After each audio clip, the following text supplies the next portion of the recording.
Greetings loyal subscribers and honoured guests. It's time for the third and final part of my pickups videos for January 2022. We've got one last batch of games today. We're looking at 3DS, PS3 and PS2. So let's get started looking at the first one, which is 3DS, and this is New Yoshi's Island. So I'm just going to switch over to the trailer for that one. I'm also going to add here that I've also picked up Yoshi's Island DS as well, which was a loose cartridge. I forgot to bring it in here. But yeah, they're both very similar games, so I'll cover them both together here. They're sequels, obviously, to Yoshi's Island on the SNES, on DS and 3DS respectively. While they're considered decent platform games, they're sort of not nearly as clever as some of Nintendo's platformers were in the past. The trouble is that Nintendo really started churning out lots of these side-scrolling platform games in this era. You've got stuff like the Hey Pikmin and Chibi Robo Ziplash, Kirby's, Yoshi's Woolly World. They just really oversaturated the market really for platform games a little bit, in my opinion. But doesn't mean they're necessarily bad games. It just means there's lots of very similar stuff. So yeah, as a result, each one is a little bit less special than if there had been fewer similar games. So that Yoshi 3 Special Edition 3DS XL looks nice though. Let's go back to the main screen though. So the second and last 3DS game is Etrion Odyssey Untold. Let's get the trailer going.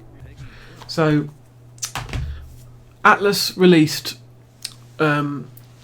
several games in the Etrion Odyssey series on the original DS, and I think the series went on till Etrion Odyssey 5. There might have been a 6 as well, I'm not sure.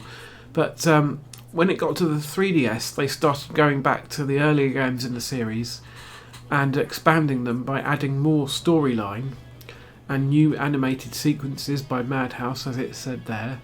And basically, yeah, I think you could still play the old classic mode where the focus wasn't on the story, but yeah, there you go. As I said there, yeah. And they are dungeon crawlers from a third person's perspective, where you had to draw your own map on the touchscreen, which was interesting, and place down where the items of interest and resource points and foes, I think they were called, the really bad enemies. But yeah, people really love this series. I'm not very good at these dungeon crawling games, classic sort of PC style dungeon crawlers, but it's a cool game, yeah. So let's go back. Next, let's move over to the PS3 games. First up, we have Drakengard 3.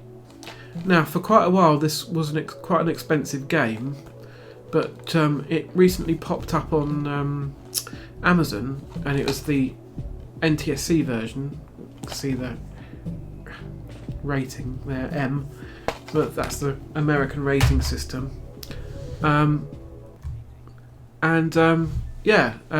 It runs fine on PAL PS3s because they're region free. So I jumped on the chance to get it because I've got every game in this series now except for Drakengard 2. So if you didn't know, Nier Replicant and Nier Automata, or Automata, however you pronounce that, are considered part of this same series as well.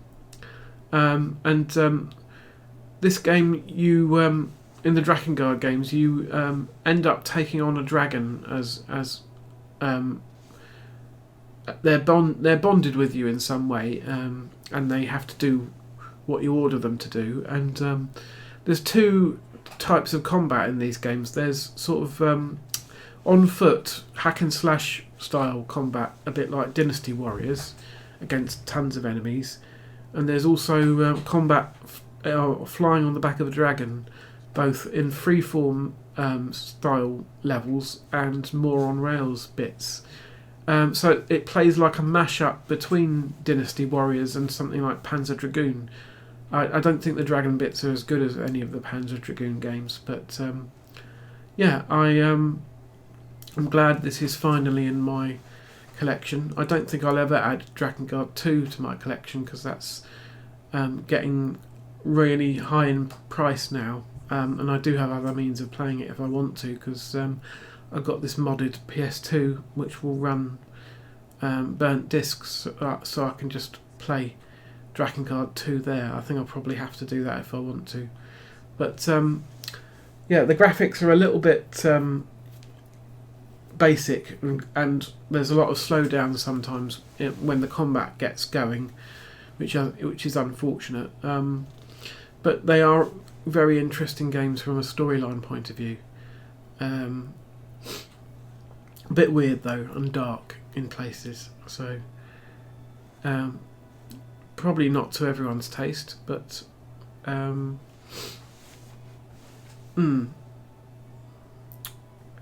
cool games.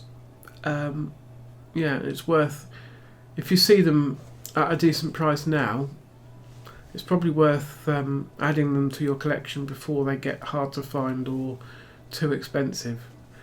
It's already happened to the second game, like I said, but the others you can find still at a reasonable price.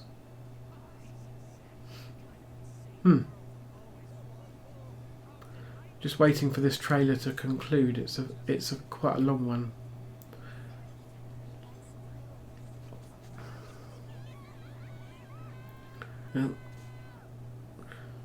Getting quite gory there. Yeah, so anyway, let's move on to the next thing. Yeah, so I'm going to show you the next three together, as I bought them all together, and they're all part of the same series. We have Buzz Quiz TV, Buzz Ultimate Music Quiz, and Buzz Quiz World. And I'm going to show you the trailer for Quiz. I think this is Quiz World. So yeah, I bought them all together along with a set of wireless buzzers, which are a real bugger to sync up. But luckily I've still got the wired buzzers from the PS2 Buzz game, and I did play a few rounds of a couple of these games with my brother last weekend, and we quite enjoyed it. I surprised myself with how much I knew about music, even though I don't really listen to much other than the few bands that I really enjoy. And you used to be able to download new questions and quizzes that other people had made off the servers, but those have shut down. So now you just have to play stuff that's built in. It looked like you could use the PSP as a controller there. That was interesting. Didn't know you could do that. But yeah, these games are a lot of fun. They're just sort of laid back, fun trivia games for the family to play together, really. Yeah, and the main character was voiced by Jason Donovan originally, and it still sounds like him to me in these sequels, but I don't know if it is. He did still do the other ones. Yeah, they're fun. But anyway, yeah, let's move on to the next thing. And I'm going to consider the next three as one thing as well, because I also bought these three together, and they're all part of the Ratchet and Clank series. We got Crack in Time, Quest for Booty, and Nexus. They're all part of the same future series of under Ratchet and Clank. So let's start the trailer for Crack in Time. I already had Tools of Destruction in my collection since it came out, but I'd never got around to playing or adding these ones to my collection as well. And I think these are all the games that have Count Nefarious as the villain, so they sort of lead up to the events of Rift Apart, the latest one on the PS5. and yeah, they're all about time travel and other dimensions and sci-fi stuff like that. So they're pretty cool. I hear Quest for Booty is really short. It's only about 6 hours long, but I think all 3 of these games were 20 quid together, so not bad really. I am in the mood for a platform game, but I'm not sure whether it'll be one of these or one of the Sly Cooper games. I think I might play one of the Sly Cooper games first, because I've got the remastered trilogy for the PS3, and then I might try one of these Ratchet games later in the year. See if I can fit something in. I am in the mood for a shorter game after going through Horizon Zero Dawn and now Shenmue 3. So yeah, let's see if I can fit in a fairly short platform game in between. See all the usual characters there. I'm not sure what that big muscly Lombax is. Haven't seen him before, but yeah, there we go. Oh, and there's Count Nefarious. 2009 that came out. They really did churn out the Ratchet games for a while.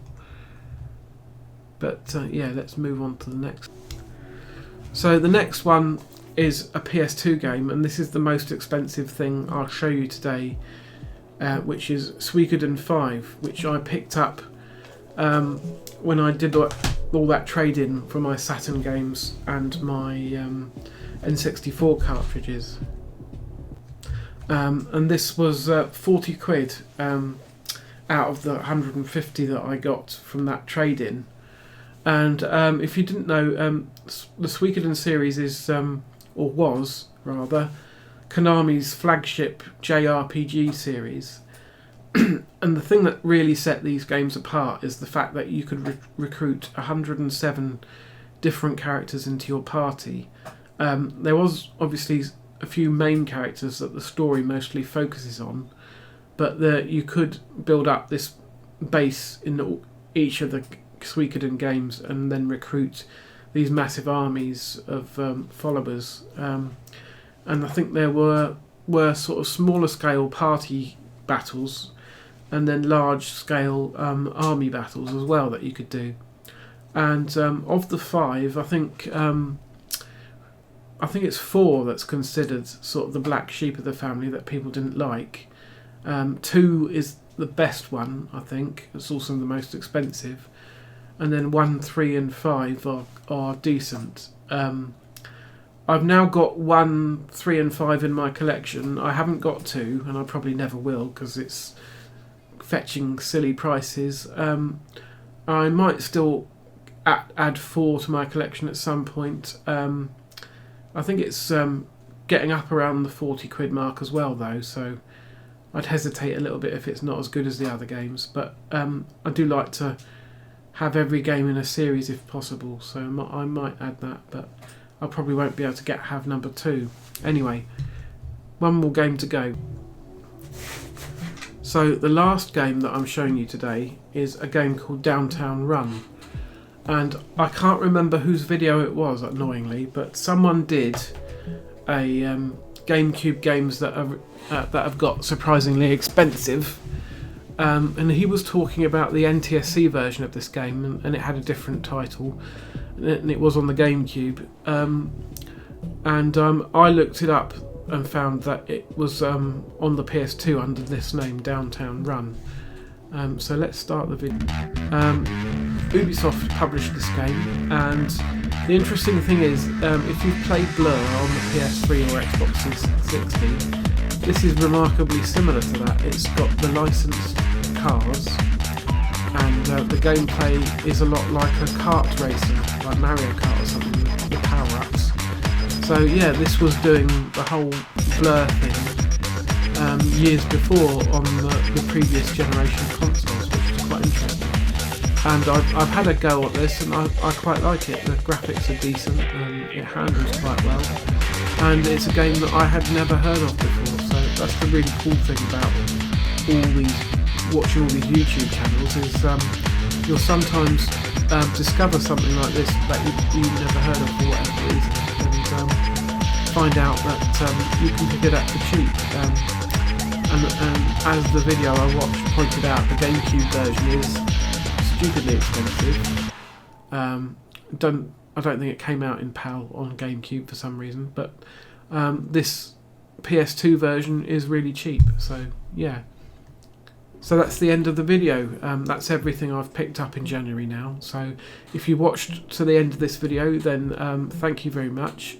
If you've watched all 3, then that's amazing. Let me know again if you've played any of these games, or if you want to play any of these games now that you've seen this video. I'll be back and do this all again in early March for February. There won't nearly be as many games. I am definitely picking up Horizon Forbidden West, and I'm going to try Elden Ring as well. And there'll be a few other little unplanned eBay purchases here and there, I think, but nowhere near the volume of stuff that I've acquired in February. So it will be a much shorter, probably one-part video next time. But I'll see you then anyway. So in the meantime, take care.